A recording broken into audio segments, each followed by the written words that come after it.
A Trump supporter has just lost their job directly because of Donald Trump's policies, and they are in a state of confusion. They are reaching out to Donald Trump for help and thinking that this should not have happened to them. Take a look at this. This person says, my wife is a nurse and was recently hired by the VA. Our home is packed up. We have a new home, spent thousands to move from Fort Worth to Waco.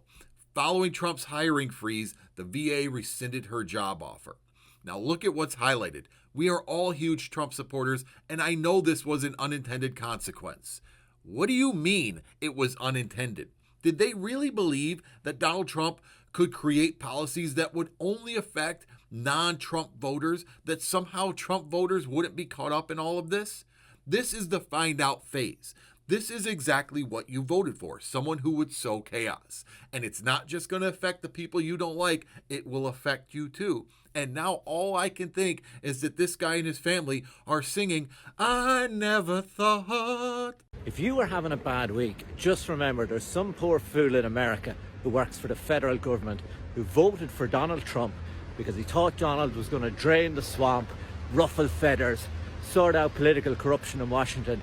He has now been fired by Elon Musk from his job so they can free up money to give billionaires tax cuts. You know, I think it's important as a Trump voter that I'm very honest about how dangerous Trump and Elon are right now to Democrats. Ain't that the truth?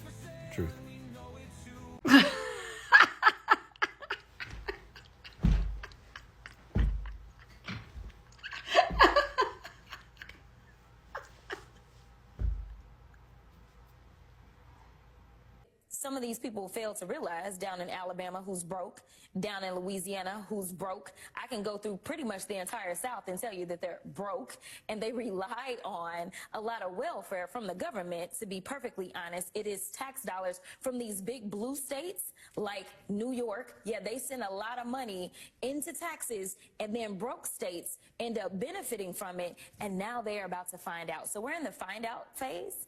I mean, you do really have to hand it to billionaires. They somehow convinced and tricked all of us that our teachers who make $40,000 a year somehow are indoctrinating us, but billionaires who make $15,000 a minute aren't.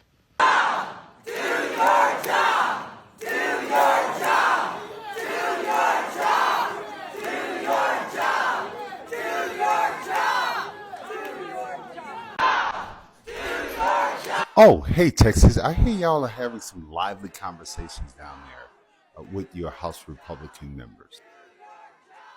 So these are the scurrying rat Republicans who voted for the framework of a budget that would basically annihilate Medicaid. And instead of defending their vote, they scurried off like little rats. It's important that you know that every last one of these people voted against your interest and for that bill. You may not.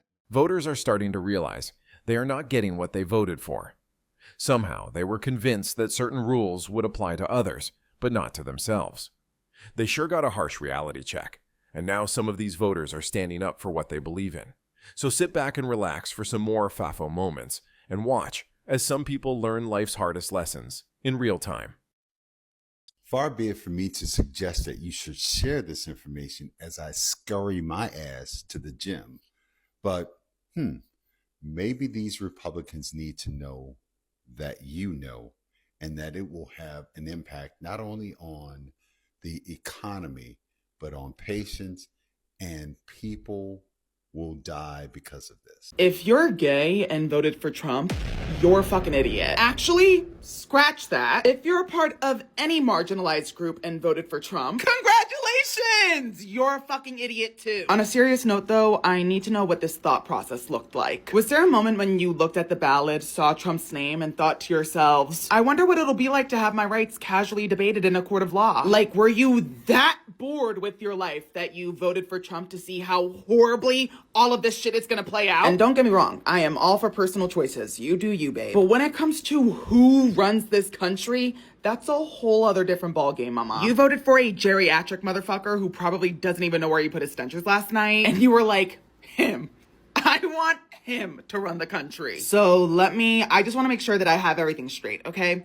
You voted for Trump because you thought, hell yeah, I'm gonna vote for the guy who has zero interest in making my life even remotely better. Or wait, no, were you sitting there thinking, if my rights get taken away, I hope those tax cuts are worth it. And look, I get it. We all want a booming economy. But let me tell you something right now. If your reasoning for voting for that man was to help our economy, I don't think, I'm not gonna take that as a valid reason for voting for that man when your rights are on the chopping block. Like, you're out here trying to save an extra dollar, but now, not only are you gonna be paying more in taxes, but you get to see your rights slowly get stripped away. But hey, if you genuinely have a valid reason for why you voted for that ancient decrepit motherfucker, I'm all ears. Let me know. Like, please, I will even bring the popcorn, but you better provide me with something good. I think I'm good on giving him a chance.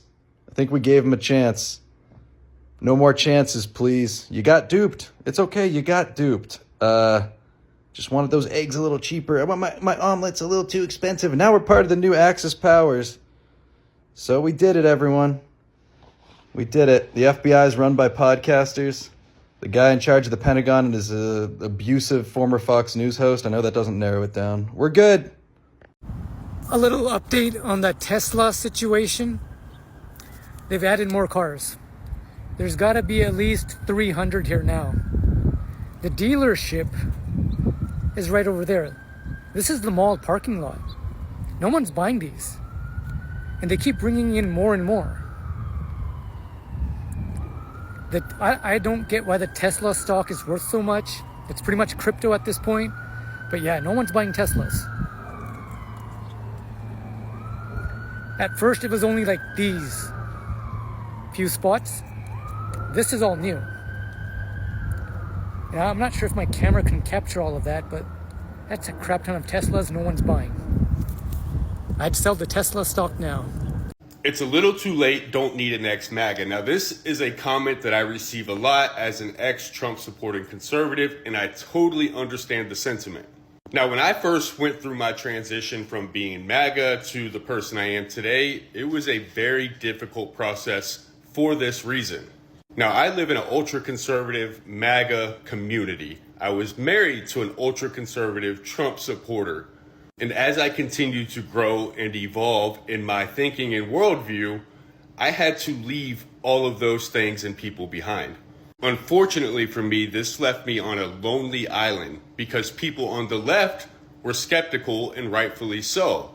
They needed more time. They needed to know if this change was real or was it superficial. Had somebody actually done the work to deconstruct and re-educate themselves, or were they just doing this to pander to a certain demographic of people? And as time went on and people saw that, okay, he's really done the work, he's really educated himself, some people became more welcoming. But however, there was still a large group of people who were not. This makes change very hard for people. We all need a sense of community. We all need a group of people that we feel like this is our people.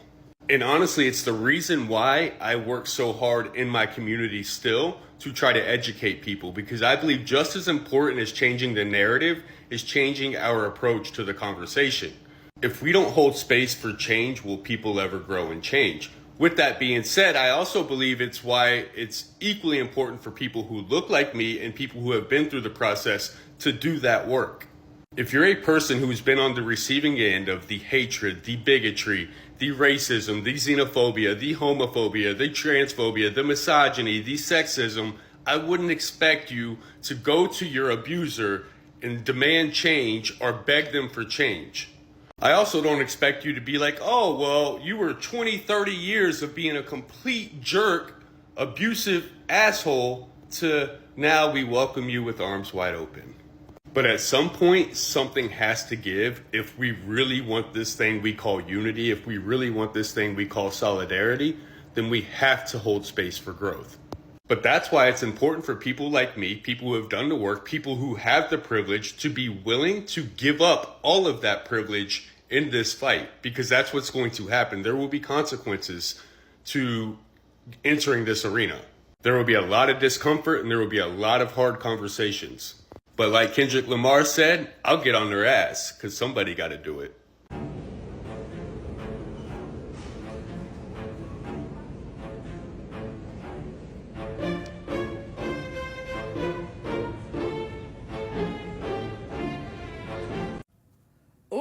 I look just like a Republican in this makeup. I feel just like a Republican. I can feel my IQ dropping and the price of eggs rising. And I want to say strange things like God made Adam and Eve, not Adam and Steve. And, what is it? Birth starts at conception, or conception starts at... It's a baby right away. That's what I feel. And today we have an example of fuck around and find out on a micro level instead of a macro level. There is a notorious Trump supporter that lives in my apartment building, and I have never been a fan, but I have always ignored him. I've heard all kinds of stories of some of the things that he has said to some of the other residents in the building, particularly women. And one of my neighbors has repeatedly asked me to walk her home because she has to go past this guy's porch. His deck is outside patio. And he'll say things to her. So she's always like, can you just walk me home? Just walk me to my door so I can get past this guy's patio so he won't talk to me.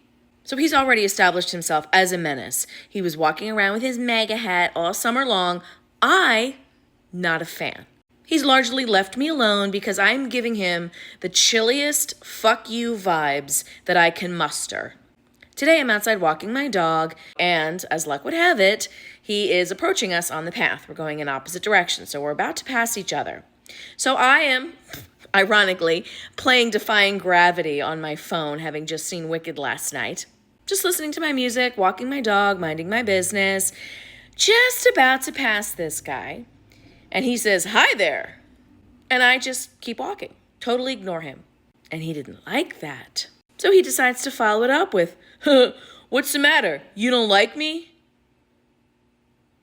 Listen, sir, we were coexisting. I was being civil in the face of all the comments that you have made about the women that live in this building, in the face of my friend and neighbor asking me to escort her home past you so that you would not harass her. And I have shown great restraint in not saying anything to you up until today. So you're going to fuck around? Now you're going to find out. So he says, "What's the matter? You don't like me?" And I stopped. I made strong, cold eye contact.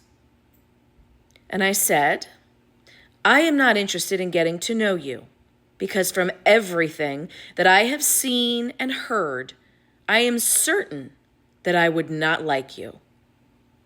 And then I cranked Defying Gravity and I walked away. I didn't stick around to give him a chance to reply. I'm not interested in a conversation. A few years ago, I would have played the game, right? The game that all women know.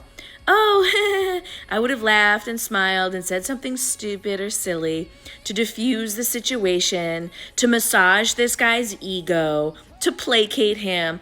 "Oh no, I'm tired, or I'm busy, or of course I like you. Why wouldn't I? Oh, you have such a cute dog." Some bullshit. But I'm not playing by the patriarchal rules anymore. I'm done. Fuck it. In the words of Cynthia Erivo, something has changed within me. You fuck around, now you're gonna find out. Like many Americans, I'm still in shock by what happened in the White House yesterday. That was probably the most shameful and disrespectful thing I've ever seen come from an American president sitting in the Oval Office. For those of you still cheering it on like that's a sign of strength, picking on somebody who's asking for help, who's in probably the most vulnerable situation they've ever been in, it just proves the lack of empathy. And to think that Trump still cares about the common folk, that display yesterday just proved that, one, he's either weak and he's picking on people that are vulnerable, or he's in Putin's pocket. Could be both. But could you imagine, and I've been there, a lot of us have been there, where we've struggled and we've gone paycheck to paycheck, where we've had to take out predatory loans just to pay rent, who's gone to family to help with financial burdens. And that's only to take care of ourselves and our family. Zelensky has millions of people that depend on him. Can you imagine the vulnerability and the absolute need that he has, that he comes to the most powerful country in the world to ask for help, and he gets badgered and bullied? It's pathetic. And we've all been there. We've all needed help and assistance. But to use that situation to try to benefit a deal is disgusting and disrespectful to the American flag, to this country. So if you're sitting there cheering it on and you're a Republican, then you're ignoring what Reagan said when we are a shining light on the hill, a beacon of hope and freedom. And he was talking against Russia. And here you are, ushering in a Russian sympathizer who has complete disregard for the American citizen, for the common man. This is on you, MAGA. I think what I don't understand is when people are like, oh, they're finding out, they're in the find out stage. Those people are children. Like, the people who are most impacted by this legislation, like the Department of Education crumbling before our eyes, they're children. And they are children in some of like the most impoverished places in America. We're talking about like impoverished Mississippi school children are going to be the people finding out. And like, why is that something to be gleeful about? Like, it's really connected to carceral thinking, right? Like, the desire for retribution is so strong that we would like to like dance around and be like, they're finding out, ha ha ha ha, and just ignore, put blinders on, ignore the fact that the people finding out are the most vulnerable, the people that the left purports to care about, right? Finding out is bad for everyone. Everyone finding out is bad. Like, yes, we want people to intellectually understand that the choices they made led to suffering, obviously. But it shouldn't be that we should be happy that they are suffering, especially when those people are the most vulnerable. So what do you think? Are voters beginning to reevaluate their positions? Share your thoughts in the comments below, and if you enjoyed the content, please like and subscribe to the channel for more in-depth looks at the ever-evolving political landscape.